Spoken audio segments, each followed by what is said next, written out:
Hey guys, little update. So talking about some things here recently, weight loss journey, struggles. You know, we've gone through some of those things before. So a little bit of an update. I know it has been too long, so I'm just getting the ball rolling here. In the last video that I talked about this at all, about how I fell off the wagon and rolled away. Well, getting back to it, changing the pattern for my eating back a little bit, cutting out some of the junk and things that, mostly carbs and things that I can't tolerate, and getting back into more of a low carb, you know, protein, keto sort of thing, until I can get back to full on carnivore, which is so far been the best thing for me. And that's something that I will talk about again extensively in another video. So exercise. So I talked about this last time about how much I hate to exercise, that it is just, I will sit there and stress out about it, talk myself out of it. It's just, it hurts. With my weight being where it is, combined with, you know, aging body issues, exercise is not pleasant in any kind of way. So it's always been something I've struggled with. Actually, even in high school when I was younger and was spry, I really hated exercising, particularly cardio, like running and things. Just really hated it. I had a friend who loved to jog, and I tried to do that with her once. Never again was I gonna even like torture myself. I'm like, she was having a great time, and I'm like, no, my body was not made to run like that. I can sprint, like blast myself like short distances really fast, but then anything beyond that, I'm like, no, that's not working out. I used to have a treadmill, and I would get on there, you know, a little bit lower impact, just to kind of keep things moving. That was helpful. Exercise bike I prefer over running, ellipticals and things like that. It's a little more enjoyable. I'm thinking about getting a Peloton at some point. I think that could be kind of fun with the programming and different things you can do with it. And so I'll work my way up to that. But I know the cardio is important. I know keeping my heart rate in the fat burning zone is important. So that's something that I'm going to work on overcoming. I have started getting back into doing my yoga program. So today would be 6 days in a row that I've done it. I'm not taking any days off from this, because I have a tendency personally that if I take a day off, give myself permission to take a day off, whether it be on my eating plan or exercise, that just throws me off, and then I just can't get back on it. So even if I'm doing just a lighter workout, I still am making the decision to do it regardless. Like, I have to make time in my day for this. 11 minutes to do the one I did yesterday, which was only 11 minutes long. And it was mostly just poses and stretching and really kind of getting the joints and everything moving. Not a whole lot of, you know, impact, like dynamic resistance, which is the kind of yoga that I do. So did that. Felt better. It's a mindset. It is encouraging myself to keep doing it, even though sometimes I don't want to.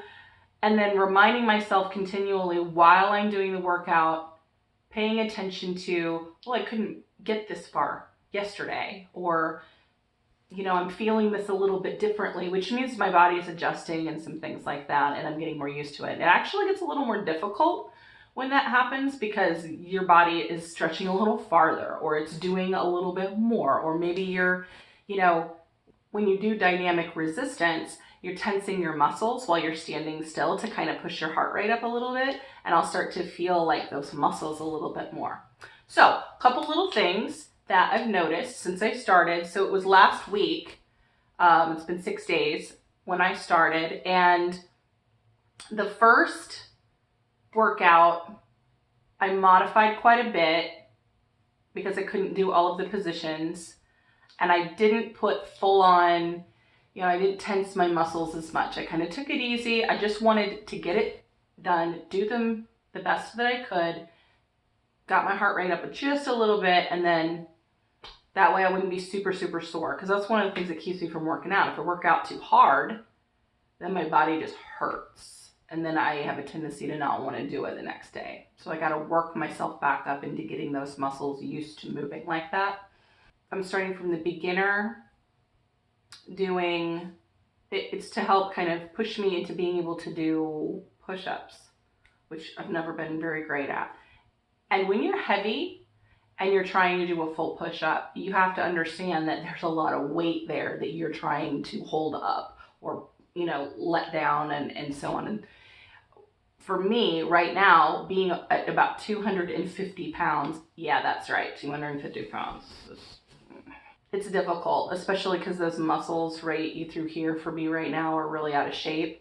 And so I couldn't even remotely do them. I could barely hold myself up in the position before I lowered for the 10 seconds that we were counting. And I was like, this is just killing me. So I did the best I could, and I really couldn't go down at all. Like, these are 3-second count push-ups where you start, you hold it for 10, and then you lower slowly to the count of 3, and then you hold it. So you're not really even letting yourself all the way down. You're just holding yourself there at sort of a little bit lower angle. And they're really tough, and I used to, when I was doing this workout, be able to do them much better. But this is one of those examples of the progress that gets made, even doing this just for 1 week, basically. So I would start, couldn't even lower myself the first couple of days. Today, when I did it, I probably was able to get myself lowered at least a couple of inches and hold it, and I could feel it. And I could feel these muscles here starting to get stronger. And so I was like, oh, okay, we're making progress. It's little things like that that you notice that help kind of keep you motivated, to keep you going. You're like, okay, I did it. I couldn't do it before, and now I'm getting a little bit more where I want to be. The other thing that happened was, typically my joints are so swollen that I can't adjust my back. I have shoulder pain. I was in a car accident, and so I have arthritis settled in both shoulder joints, right? That just swells up whenever there's any kind of inflammation. It makes it hard sometimes to move my arms, and they get really tender. I've had issues with my ankles, the tendon in the back of my ankles, the Achilles tendon, tends to be a little problematic. Things like that. And my back, my lower back particularly, scar tissue in my lower back from my pregnancy when I had my daughters, the triplet pregnancy. It just put an enormous amount of strain on my lower back, and so there's some scar tissue down there built up that I deal with. So back issues and pain and things like that. So the stretching and doing some of these things really helps. But typically I cannot, like most people can kind of turn and pop their back a little bit. No, most of the time my back won't budge. Been to chiropractors and things, and sometimes, they're able to get things to move. But my joints don't pop or don't really, it's just they'll get tight, and the inflammation just won't let them, adjust. I went to roll over last night when I was asleep, and my back adjusted itself. Like, I felt like that little crack you get sometimes, and was like, okay, so making some progress, whether that's because my eating has been better and the inflammation is starting to go away, combined with, doing the workouts and getting some of those stretches and allowing things to do what they need to do. So good things going on there. Today the plan is to go to the gym. I've had a gym membership for a year. I have not gone. Part of that, COVID, of course, earlier in the year, but I just haven't had the guts to go, and I get it reimbursed. So, I realize that, I'm paying for something, and then later on, it's a reimbursement for me through my employer, but it's time. It's time to go. Even if I'm just there for 20 minutes, I'm getting on the exercise bike, and I'm going to do it. Today's the day. I'm going to do this thing. And I'll keep you posted on how that goes. At least it goes to the massage tables, which are pretty sweet. So, I'll get on the massage table and, maybe get, some relief with that. I want to do a video and bring Vio on. So that's going to be coming this week. I keep saying that to him and we make a plan and then it doesn't happen, but I am going to get him on the camera with me. We are going to talk about our newest project that's coming up, the Missa de Sanguine. Don't know if I'm saying that right. Sanguine, whatever. And talk about how that's coming together and some of the things that we are doing with it. Right now, I'm in the process of working on one of the melodies for one of the parts in chapter 1. There are 5 chapters. Altogether, it's about 50 minutes to an hour's worth of music. So each chapter is approximately going to be somewhere around 10 minutes. So some people would call them movements if we were talking about musical, a musical piece like movement 1, 2, 3, 4, 5. We're calling them chapters because we're telling a story. And it's just something that we've designated those parts to. So this very first part, which is the introduction, and the instruction, as it's sometimes called, the introit, the gradual, typically the Kyrie. Now, some of the names of these are changing because we're not going to be singing, or the part is not, the text is not Kyrie eleison like it would be if we were doing a traditional Catholic service. We're changing the dialogue. We are using a different set of criteria basically in order to transform this into the experience that we're doing of the vampire presentation. So instead, we are using a different text. We are using Regina Gratiam Nobis. In doing that, we're working on the melody, the parts for that, and that's some of the things that we'll talk about. There's a lot that goes into this. We are trying to be as true to a form as we can and still alter it to fit the story, to fit the event that we are trying to present to our audience. We want our audience not only to immerse themselves in this experience, but to become a part of it. And that's very important to us. So when things that we discuss is the translation of the Latin, how that works. If we're translating something using English and going back to Latin, or in one case, Romanian, keeping it also still true to how the forms would have been written. So Kyrie eleison is part of the ordinary of a Mass. Ordinary of a Mass being the 5 components that are always done for every Mass. So the Kyrie eleison, Gloria, the Sanctus, the Credo, Agnus Dei are the 5 parts of the ordinary of a Mass. The other parts that are interchangeable depending on the calendar year or the function of the Mass. Calendar year for the church being things like, of course, Christmas, Easter, All Saints Day. There's a myriad of, every week has a different designation for the church calendar and what services are performed. Requiem Mass being a funeral service and all of that. So the proper would include other things such as the gradual, which changes. It could be substituted by another chant.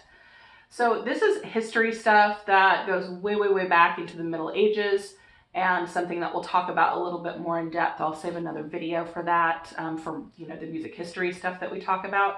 But essentially, these different parts, we're taking that text, altering it to suit the performance itself, and then translating it back into either its original language in Latin, or in some cases translating it into Romanian, or even maybe keeping some things in English.